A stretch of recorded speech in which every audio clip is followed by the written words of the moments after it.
अस्सलाम वालेकुम दोस्तों, मेरा नाम है अदील अहमद और आप देख रहे हैं अदील इन्फो टीवी। दोस्तों, आज मैं आपको साबिक़ वज़ीर आज़म कायदे-ए-वान ज़ुल्फ़िकार अली भुट्टो के बारे में बताना चाहूँगा। तो वीडियो शुरू करने से पहले चैनल को सब्सक्राइब कर दें, बेल आइकन को दबा दें और ऑल नोटिफिकेशन को क्लिक कर दें ताकि मेरी वीडियो सबसे पहले आपको मिल सके। तो चलें दोस्तों, शुरू करते हैं।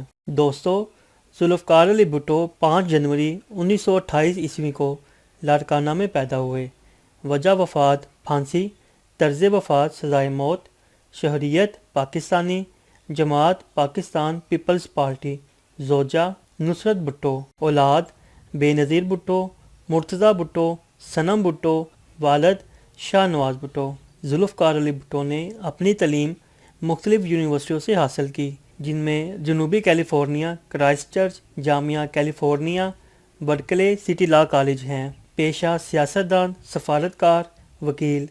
पेशा वाराना ज़बान उर्दू और अंग्रेज़ी हैं। दोस्तों, ज़ुल्फ़िकार अली भुट्टो 15 जून 1963 ईस्वी ता 31 अगस्त 1966 ईस्वी तक पाकिस्तान के वज़ीर ख़ारजा रहे और इसके अलावा 14 अगस्त 1973 ईस्वी ता 5 जुलाई 1977 ईस्वी तक पाकिस्तान के वज़ीर आज़म भी रहे। पाकिस्तान के साबिक़ वज़ीर आज़म ज़ुल्फ़िकार अली भुट्टो लाड़काना सिंध में पैदा हुए। इनके वालिद सर शाह नवाज़ भुट्टो मशीर आला हुकूमत बम्बई और जूनागढ़ की मुस्लिम रियासत में दीवान थे। पाकिस्तान में आपको कायदे अवाम यानी अवाम का रहबर और बाबाए आइन पाकिस्तान भी कहा जाता है। आप पाकिस्तान की तारीख़ के मकबूल तरीन वज़ीर आज़म भी थे। ज़ुल्फ़िकार अली भुट्टो ने 1950 में बर्कले यूनिवर्सिटी कैलिफोर्निया से सियासत में ग्रेजुएशन की। 1952 ईस्वी में ऑक्सफोर्ड यूनिवर्सिटी से असूल कानून में मास्टर की डिग्री ली। इसी साल मिडल टेम्पल लंदन से बैरिस्ट्री का इम्तहान पास किया। पहले एशियाई थे जिन्हें इंग्लिस्तान की एक यूनिवर्सिटी साउथैम्पटन में बैनुल अक़वामी कानून का उस्ताद मुकर्रर किया गया। कुछ अरसा मुस्लिम लॉ कॉलेज कराची में दस्तूरी कानून के लेक्चरार रहे। 1953 ईस्वी में सिंध हाई कोर्ट में वकालत शुरू की। ज़ुल्फ़िकार अली भुट्टो 1958 से 1960 तक सदर अयूब खान की कबीना में वज़ीर तजारत भी रहे। 1960 से 1962 तक वज़ीर अक़लियती अमूर, कौमी तमीर नौ और इतलात रहे। 1962 से 1965 तक वज़ीर सनअत कुदरती वसाइल और उमूर कश्मीर रहे। 1963 से 1966 तक वज़ीर ख़ारजा भी रहे।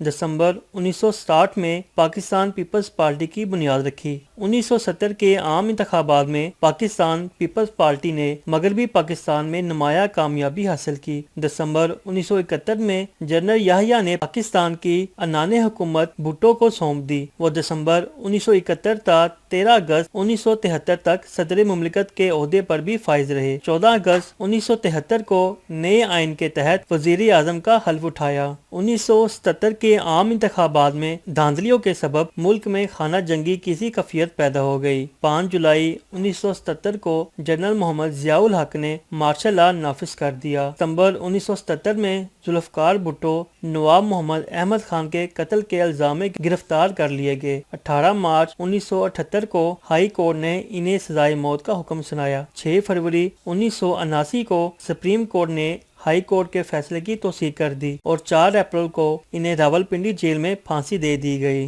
दोस्तों, कायदे अवाम ज़ुल्फ़िकार अली भुट्टो की विरासत आईने पाकिस्तान है।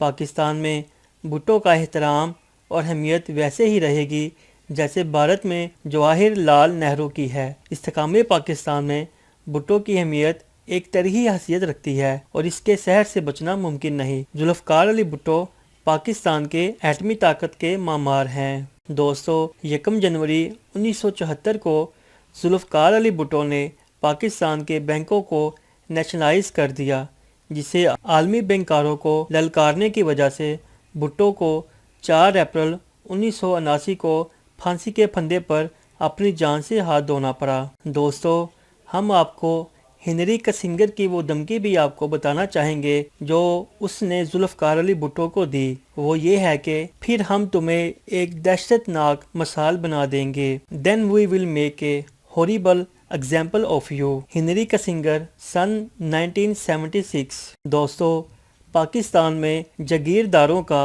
मखसूस सियासी कल्चर रहा है। 70 के इशरे में اس سے قبل بھی اکثر سیاستدان جاگیردار تھے۔ خود کو بڑا سمجھنا، حکومت یا حکومتی اہلکار کے سامنے جھک جانا، اپنے مخالفین اور ماتحتوں سے ظالمانہ طریقے سے نمٹنا ان کا مخصوص لائف سٹائل تھا۔ لہٰذا سیاست اور اقتدار میں بھی دونس اور نوکرشاہی یا حکومت کی پشت پناہی ضروری سمجھی جاتی تھی۔ یہی لوگ اسمبلیوں میں یہاں تک کہ سیاسی جماعتوں پر حاوی ہوتے تھے۔ باقی لوگ زمیندار تو نہ تھے لیکن ان کے سیاسی کلچر پر ہی چلتے تھے۔ سیاسی جاگیردار کلچر کیا تھا؟ بھٹو نے قومی اسمبلی میں ایک تقریر میں اس کو بیان کیا۔ جب جاگیردار ایک دوسرے سے لڑتے ہیں تو عوام پیچھے رہ جاتے ہیں، کوئی ترقی نہیں ہوتی، کوئی کارخانہ نہیں لگتا، کوئی سڑک تعمیر نہیں ہوتی، بدترین اندھیرا اور غربت چھائی رہتی ہے، صرف گنتی کے لوگ ترقی کرتے ہیں یا خوشحال ہوتے ہیں، آپس کی لڑائیاں، عام آدمی کا استحصال، معاشی اور سماجی ترقی سے بیگانگی ہے۔ بھٹو کی بات تھی جو اس نے قومی اسمبلی میں کہی۔ دوستو، بھٹو کے بعد پاکستان پیپلز پارٹی آمرانہ نیم آمرانہ تسلط کے خلاف مسلسل جدوجہد کرتی رہی۔ حکومت میں بھی آئی لیکن کرپشن اور خراب حکمرانی کی لپیٹ میں آ گئی۔ سیاسی مسلط کے تحت اسٹیبلشمنٹ کی لائن اختیار کرنے پر تنقید کا نشانہ بنی۔ بے نظیر بھٹو اور بھٹو کے عدالتی قتل کے معاملے عشروں بعد بھی حل نہیں ہو سکے۔ تاریخ میں بھٹو مزاحمت اور مقبول لیڈرشپ کی علامت کے طور پر رہیں گے۔ پاکستان پیپلز پارٹی اب بھٹو کی بجائے بے نظیر بھٹو کے ورثے کو مانتی ہے۔ بھٹو دور کے جھالے یا برے ہو گئے یا حالات نے انہیں لاتعلق بنا دیا۔ بھٹو کی پیپلز پارٹی کا عوامی رنگ تھا۔ ہفتے 10 دن میں وہ عوام سے رجوع کرتے تھے۔ رفتہ رفتہ یہ رنگ پھیکا پڑتا چلا گیا۔ بھٹو کی پارٹی میں جاگیردار کارکنوں اور پارٹی سے ڈرتے تھے۔ اب یہ طبقہ پارٹی کو ڈراتا ہے۔ پیپلز پارٹی اب بھی ملکی سطح پر سیاسی قوت ہے لیکن پالیسیوں سے لگتا ہے کہ وہ اپنی بقا کی جنگ لڑ رہے ہیں۔ پارٹی بھٹو کا وہ جادو والا فارمولہ تلاش کر رہی ہے جو مختلف طبقوں کو اس کے ساتھ جوڑ دے اور اپنا کھویا ہوا مقام حاصل کر سکے۔ دوستو، فیض احمد فیض نے بھٹو کی پھانسی کے متعلق کہا تھا، دیا تھا صبح مسرت نے ایک چراغ ہمیں، اسی کو تم نے سرے شام کھو دیا۔ دوستو، آغا شورش کشمیری بھٹو شہید کے بدترین نقادوں میں سے تھے، لیکن بھٹو نے جرات کرتے ہوئے قادیانیوں کو جب غیر مسلم اقلیت قرار دیا تو شورش کشمیری نے ذوالفقار علی بھٹو کو جنتی قرار دیتے ہوئے کہا تھا، ناموس مصطفیٰ کے نگاہ دار زندہ باد، میرے امم کے غاسیہ بردار زندہ باد، سر کر لیا ہے ختم نبوت کا مارکا، زندہ دلانے لشکر احرار زندہ باد، جھکتا نہیں ہے پرچم دین خدا کبھی، رکتی نہیں ہے دین کی للکار زندہ باد، از بس کا ذوالفقار علی بے نیام ہے، خنجر ہوا قافلہ سالار زندہ باد، برطانوی نژاد نبوت کا ارتحال، نرگے میں آگے سیاہ کار زندہ باد، بھٹو کا نام زندہ جاوید ہو گیا، شورش شکست کھا گئے